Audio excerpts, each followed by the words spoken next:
Pasal kedua ini sudah dijelaskan kemarin. Sewaktu saya akan menyampaikan talqin. Nah, maka sekarang kita kuatkan lagi. Inilah manfaatnya, keuntungannya kita belajar zikir bertoriko. Umat Islam di dunia, termasuk di Asia Tenggara, di Indonesia, perlu disadarkan bahwa segala sesuatu pasti perlu cara. Apa yang tidak perlu cara? Tidur saja perlu cara. Cara tidur. Atau metode tidur. Atau tarekat tidur. Kentalkan bahasa ini. Cara, metode, tarekat. Kentalkan. Kalau tidak dikentalkan, tarekat ini selalu ditendang-tendang. Dipojok-pojokkan, dijauh-jauhkan, dianggap aliran, dianggap sesat, dianggap pengacau. Sejak kapan? Orang Indonesia, ulama Indonesia berpikirnya seperti itu sejak kapan? Itu ada titik mangsanya itu. Sejak Islam di Indonesia diobok-obok oleh penjajah. Ada bukti? Ya. Apakah negara kita ini dari mulai ada bumi sudah jadi Indonesia? Tidak. Kita dulunya adalah ya tanah tanpa tuan. Karena memang manusianya belum ada. Lalu datanglah manusia dengan bermacam-macam keyakinan. Datanglah agama-agama, maka beragama. Datanglah Islam, maka beragama Islam. Kalau kita mau narik benangnya dari sejak ada Islam, dimulai dengan Islam pribadi-pribadi. Jangan anggap orang Arab baru masuk ke tanah Nusantara setelah Wali Songo umpama, setelah lahir Rasulullah. Enggak. Profesor Mansur, sejarawan nasional kita, menjelaskan bahwa hubungan ekonomi antara Nusantara dengan Arab dan Eropa itu sudah terbangun sejak sekurang-kurangnya 5 abad sebelum kelahiran Rasul. Cuma orang sana tidak menyebutnya Indonesia karena belum Indonesia. Lebih banyak menyebutnya Hindia belakang. Yang lebih terkenal ke Arab, ke Eropa ya Hindustan, India. Kita ini kan ekornya India. Jangan marahlah kalau disebut saat itu disebut Hindia belakang. Bahkan ketika penjajah Belanda masuk, berubah lagi Hindia Belanda. Dulunya kesultanan. Yang dicatat saja kurang lebih 40 kesultanan. Para sultan itu insya Allah semuanya adalah ahli tasawuf, ahli tarekat. Bagaimana menjadi pemimpin yang memiliki kekuatan tinggi kalau tanpa ilmu kemanunggalan, tanpa ilmu yang sangat mendekatkan kepada Allah? Maka jangan heran para sultan rata-rata disebut sakti. Sebenarnya mereka tidak mencari kesaktian. Disitulah dirasakan bahwa tarekat diperlukan oleh para pemimpin negara, oleh para pejabat, oleh para ulama. Jadi kalau ingin melihat kejayaan tarekat, ya berdirinya kesultanan-kesultanan itu. Setelah diobok-obok oleh penjajah, maka sistem berubah. Kondisi berubah. Yang dibanggakan apa? Senjata. Yang modern-modern waktu itu. Teknologi. Nah, spiritual terus ditinggalkan. Sekian ratus tahun, kandas lah. Hanya tinggal 1-2 ulama yang memperdalam tarekat. Jangankan mereka yang mengikuti pemikiran Muhammad bin Abdullah bin Wahab, ya, yang sering disebut Wahabi, yang berlabel ahli sunnah wal jamaah saja, bahkan yang berlabel Nahdiyah saja, nggak sedikit ulama NU yang nggak senang tarekat. Salah nggak saya ngomongnya? Bukti nyata, bukan sedang memfitnah ini, wong saya sendiri pengurus NU. Cuma saya pengurus NU yang bertarekat. Tidak sedikit, bahkan mayoritas dari kalangan kita sendiri nggak senang tarekat. Alasannya apik, hati-hati. Karena tarekat itu agung, mulia. Saking agungnya, maka nggak cocok untuk kelas kita. Ujung-ujungnya nggak usah. Bahkan nggak boleh. Kalau nggak usah masih mending. Ini yang sudah nggak boleh. Jadi larangan. Jadi sebuah tabu. Ini yang sedang terjadi. Ya. Alhamdulillah saya yang bodoh ini dapat tugas. Dapat tugas berat sebenarnya. Menyadarkan kembali umat, khususnya para ulama ahli sunnah wal jamaah, sampai mereka sadar bahwa hidup wajib bertarekat, bahwa bertarekat itu fardu ain, pekerjaan yang cukup alot. 22 tahun saya berkhidmat sampai hari ini, hasilnya ya lumayan. Alhamdulillah sampai hari ini saya belum pernah, bukan ingin menyampaikan dakwah Islam plus dengan tarikatnya, iman Islam plus dengan ihsannya, belum pernah ada yang menolak. Itu sudah sesuatu yang sangat disyukuri. Karena banyak kiai tarekat menyampaikan tarekat ditolak ulama. Selain daripada ulamanya yang kurang tertarik, mohon maaf kadang-kadang lagi penyampai tarekatnya suka ditunggangi oleh egois, merasa aku lebih daripada orang lain. Itu lagi koreksi ke dalam itu. Janganlah. Seperti dalam pembukaan kemarin kan, sebelum saya masuk ke Miftahus Sudur, saya bahas dulu tentang apa kemarin? Tentang takwa. Takwa adalah sebuah keniscayaan, tidak bisa ditawar-tawar. Apalagi di Indonesia yang berdasarkan Pancasila, Undang-Undang Dasar 45, Bhinneka Tunggal Ika, NKRI. Takwa dasar yang tidak bisa ditawar-tawar untuk Indonesia. Ketika menyampaikan apapun terkait dengan takwa, kaitannya itu rasional, logis, bahkan syar'i, nggak bisa ditolak. Bikin masjid selama sesuai aturan, nggak bisa ditolak. Kenapa? Karena terkait dengan takwa.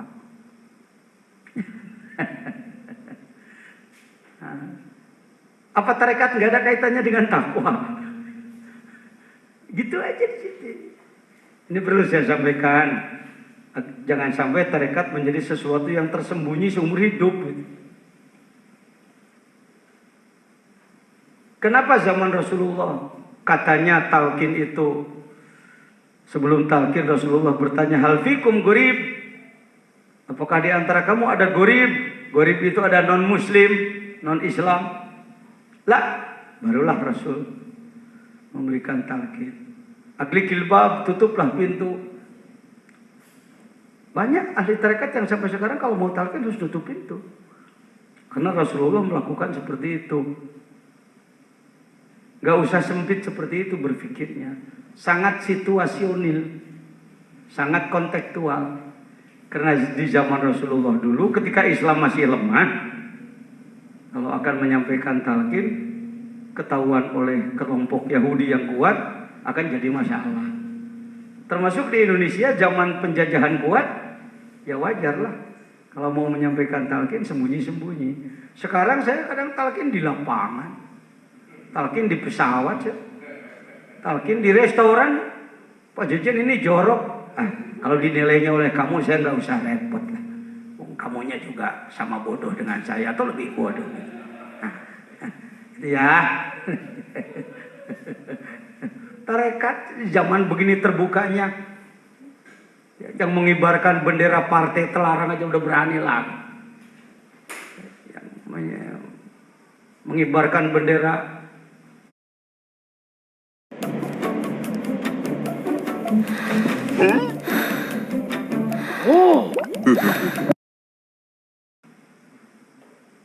apa itu?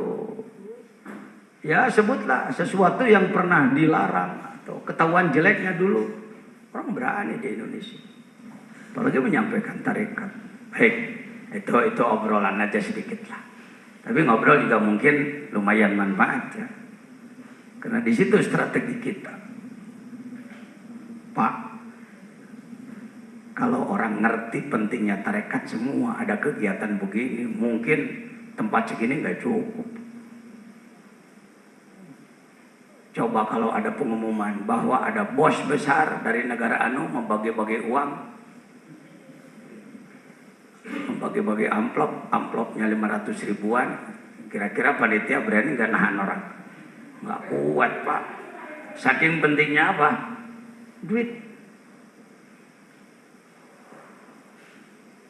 Kalau ada lagi pengumuman bahwa ada sebuah perusahaan besar mendapatkan untung besar dan dia bersedekah membagi-bagikan tiket pesawat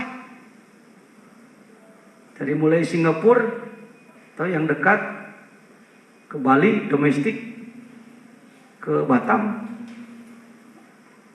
agak jauh sedikit ke Bangkok, agak jauh lagi ke Jeddah, PP umroh, atau ke Swiss atau kemana, gratis dibagi-bagikan 10.000 tiket. Kira-kira orang berbondong-bondong nggak?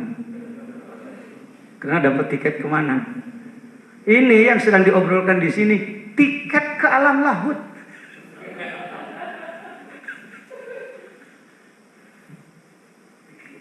Kalau cuma ke Eropa ya terbangnya juga cuma 12 jam. Ke New York cuma 24 jam. Ini jaraknya triliunan kilometer, belum ada yang bisa menghitung. Secara nampak lahir diyakini ada dasar yang kuat adalah siapa? Nabi Muhammad yang sudah melakukan. Yang disebutkan Al-Isra wal Mi'raj. Ini tiket Isra Mi'raj. Tapi jangan pengen seperti Rasulullah ya. Buruknya ya la ilaha illallah itu. Gaibnya ya mursyid itu. Perjalanannya sama. Dari sini ke langit 1, 1, 2, 3, 4, 5, 6, 7. Dari 7 ke Sidrah Muntaha, baru wusul kepada Allah. Karena orang nggak paham wusul sih. Kalau nggak dengar Jakarta, ya nggak tahu rute Jakarta. Kalau nggak mengenal wusul, bagaimana tahu mulki malakut jabarut lahut? Di kampung kami di Sunda ada istilah, di talapung siapa aing ke alam jabarut. Gua tendang lu ke alam jabarut. Jadi kalimatnya masih ada sisa-sisa. Ini fosil ini. Kalau arkeologi itu fosil. Bagi ulama peneliti ini diteliti. Kenapa? Di Jawa Barat ada istilah jabarut. Gua tendang lu ke alam jabarut. Lu ngomong jabarut apaan? Nggak tahu. Kakek gua aja ngomong begitu. Nah ini bagi saya artinya tarekat tadinya sudah mau masyarakat. Sudah mau masyarakat. Yang namanya manakiban, banyak orang yang belum bertarekat tapi suka manakiban. Tujuannya barokah, maca syekh, layang syekh disebutnya. Nah sudah panjang lagi kalau ke situ. Jadi bicara tarekat di Indonesia, pribumi apa tamu? Kok kayak nggak berani ngomong antum? Pribumi apa tamu? Ya, yang punya apa peminjam? Yang punya. Pokok apa tambahan? Pokok. Kasihan Indonesia negeriku tercinta. Ilmu pokoknya dijadikan pribumi, dijadikan tamu. Ya. Ilmu pentingnya dijadikan tambahan. Baik. Nah, di sini menjelaskan tentang cara berzikir. Cara menggunakan kalimat la ilaha illallah, mengikut Syekh Abdul Qadir Jailani, sebenarnya mengikut pada Rasulullah. Cuma mencari hadis tekstual yang menyebutkan cara berzikir begini begitu sampai hari ini belum ditemukan. Nah, yang begini-begini yang sering memancing pandangan soal bid'ah. Bid'ah, Rasulullah tidak pernah begitu. Wow. Saya mau bertanya, Rasulullah suci apa kotor? Jadi umat yang mengikuti Rasulullah yang suci apa yang kotor? Kita suci apa kotor? Jadi orang yang membiarkan kotoran hati bid'ah apa sunnah? Yang membersihkan bid'ah apa sunnah? Itu kan udah terbalik lagi. Orang dengan mudah menyebut tarekat itu bid'ah, nggak ada dari Rasulnya. Please, saya katakan, please, bicaralah Anda semua Anda. Nanti ujung-ujungnya saya akan bertanya, Rasul suci apa enggak? Suci. Pengikut Rasul harus suci apa harus kotor? Ya harus suci. Apakah kita sudah suci sejak bayi? Enggak. Banyak kotoran dalam diri? Banyak. Bersihkan apa jangan? Membersihkan. Upaya membersihkan itu mengikuti Rasul apa bid'ah? Ya bisa disebut mengikuti sih. Makin lesu aja.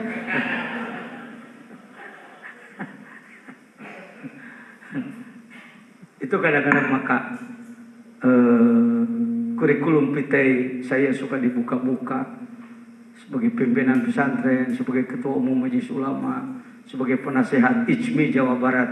Kenapa sih suka disebut penasehat IJMI? Kaum intelektual sekarang banyak yang meremehkan tarekat, tasawuf, merasa paling berpendidikan karena dia lama sekolah, ya, lama sekolah dan lain sebagainya. Mana lebih tinggi antara Anda yang baru sebagai dosen dan orang yang sudah terpilih menjadi pengurus IJMI? Insya Allah dari satu sisi bisa jadi orang diposisikan menjadi pengurus IJMI karena dia cendekiawan yang lebih dikenal. Nah, yang menasehati orang IJMI siapa? Ya penasehatnya. Kenapa dianggap menjadi penasehatnya? Dianggap memiliki kemampuan lebih tinggi daripada pengurusnya. Saya ini penasehat IJMI. Lumayan. Poin lagi. Maka ketika ada kaum intelek yang panjang leher. IJMI bukan. Bukan Pak, oh belum terpilih ya. Saya baru penasehat. Supaya tidak sombong. Itu saya baru yakin yang disebutkan at-takabbur li mutakabbir shadaqah. Sombong terhadap orang sombong jadi sedekah. Ya. Maksudnya menunjukkan kebesaran. Ini sekedar data aja. Ketika saya dilantik IJMI, kok banyak banget benderanya di gedung Asia Afrika yang bersejarah tentang kumpulnya negara-negara se-Asia Afrika dulu. Ini Pak Aher, gubernur kami belakang. Mati nih, mati. Nah, ini si Wa nih yang pakai batik sini. Saya menyebutnya salah satu metode zikir menggunakan la ilaha illallah. Supaya jangan menganggap bahwa metode zikir hanya ini. Kalau kita di depan Ikhwan TKN, termasuk jalur Suryalaya menyebutkan, inilah talqin dzikir satu-satunya. Nah, itu sudah melanggar tambahin. Tidak menghargai pihak lain. Pak Jajan lebih begitu dong. Kelihatan fanatiknya gitu. Kelihatan bahkan sampai kekultusannya kelihatan. Kalau tokoh dari Suryalaya bicaranya begitu, menganggap bahwa satu-satunya metode zikir adalah ini, nantinya bergeser kepada satu-satunya mursyid adalah Abah. Apa efeknya? Ketika menganggap satu-satunya mursyid adalah pengarsa Abah, ketika Abah tiada, satu-satunya kiai adalah saya nantinya. Saya udah tahu ujungnya, Pak. Udah keukur gitu-gituan itu. Nanti juga ujungnya gini, kelihatan. Kan pakai mantek, Pak. Sugro kubro natijah, sugro kubro natijah. Ya, minor mayor konklusi. Minimal dugaan yang terhitung. Dugaan yang terhitung mendekati kepastian. Buktinya hari ini demikian kita. Saya senyum aja, Pak. Udah keukur, tipe-tipe begini sih. Nanti ujungnya. Jangan pernah kita seperti itu. Yang namanya Ikhwan Suryalaya pakai tambah. Jangan memeriksa murid. Jangan menyalahkan ajaran orang lain. Apalagi jangan berubah walau disakiti orang. Artinya salah-salahkan dan lain-lain. Wa kaifiyatuhu, caranya menurut jalur beliau ya. Qadiriyah Naqsyabandiyah dari jalur Syekh Khatib Sambas. Ayyabdadi az-zakiru, orang yang berzikir menggunakan kalimat biqaulillah min tahti surrah, ditarik dari bawah pusar. Wayamud, karena atap kepada yang tadi ya, wayamuddaha atau wayumiddaha, amadda yumiddu, dan memanjangkannya ucapan la hatta yantahiya, sampai selesai biha dengan la tadi ila dimaghi, di otak, firrosi, di kepala. Dia menembus dari pusar sampai ke ubun-ubun.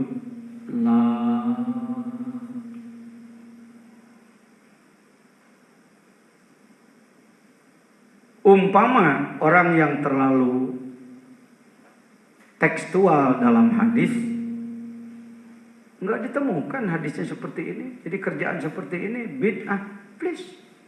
Maka saya akan menyebutnya ijtihadi, adalah ijtihad.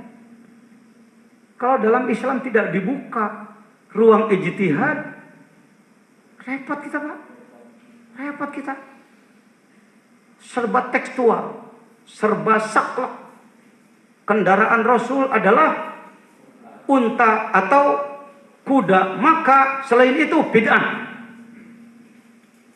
Yo, gimana kita hidup? Naik ojek gak boleh, naik kapal. Kan Rasul enggak. Makanan pokok Rasulullah adalah roti gandum dan kurma. Sedangkan kita nasi, bid'ah. Bid'ah lagi. Waduh. Apa Rasul pernah pakai batik? Waduh, Pekalongan kelabakan kalau enggak boleh. Pak Rasul pernah makan pisang Ambon. Kelabakan Sukabumi. Produser pisang.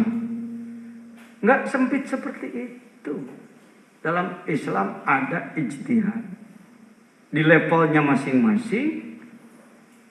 Dengan persyaratan yang sangat ketat dikontrol. Tidak boleh sembarangan. Pangersa Abah Hanom menurut saya, beliau layak dalam tasawuf disebut mujtahid, mujaddid.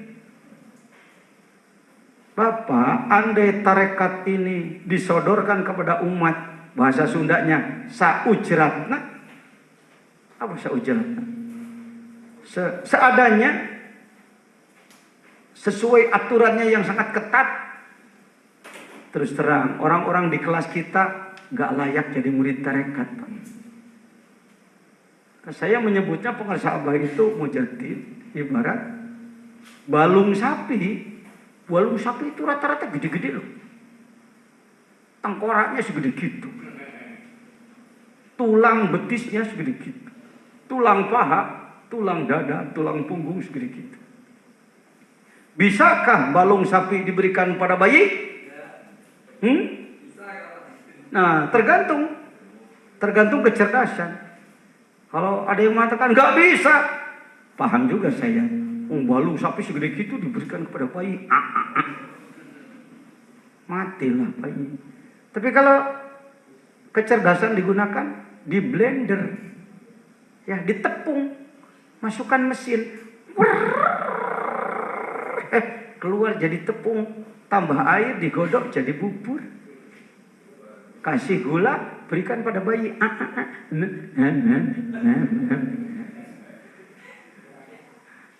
Tarekat Qadiriyah Naqsabandiyah yang kalau melihat kitab-kitabnya, Masya Allah, orang bisa takut kalau melihat persyaratannya. Di blender lah oleh beliau, supaya orang awam pun, orang malas pun bisa mencicipi. Alhamdulillah. Nah, itulah salah satu yang disebut ijtihad. Kenapa saya ke situ? Karena menyampaikan kaifiat dzikir seperti ini oleh kawan-kawan kita yang terlalu tekstual di dalam hadis akan cepat dibuang. Beda. Enggak ada dari Rasul. Maka saya panjangkan tadi. Rasul suci apa enggak? Suci. Wong beliau sudah suci sejak kecil. Buat apa cari kaifiah lagi? Sebutlah, tanpa mengamalkan zikir pun beliau sudah suci sejak awal. Ya, apalagi kalau beliau mengamalkan zikir. Berani nggak mengatakan bahwa Rasul malas zikir? Nggak berani. Zikir Rasul banyak apa sedikit? Anda kalau berani mengatakan zikir Rasul cuma sedikit, Anda melecehkan Rasul. Apa sih yang sebenarnya? Sebenarnya gua nggak mau. Sebenarnya orang nggak mau, malas, tapi nggak mau disebut salah. Rasul juga nggak pernah begitu. Pinternya belat-belit bicara. Indonesia ini pinter ngomong begitu. Baik, bila ditarik dari pusat ke ubun-ubun, ilaha diucapkan dengan lidah, seakan-akan tertulis di sebelah kanan, menembus 2 latifah. Ini akan lancar memahami hal seperti ini kalau diawali dengan pemahaman kolbu yang benar, pemahaman ruh yang benar.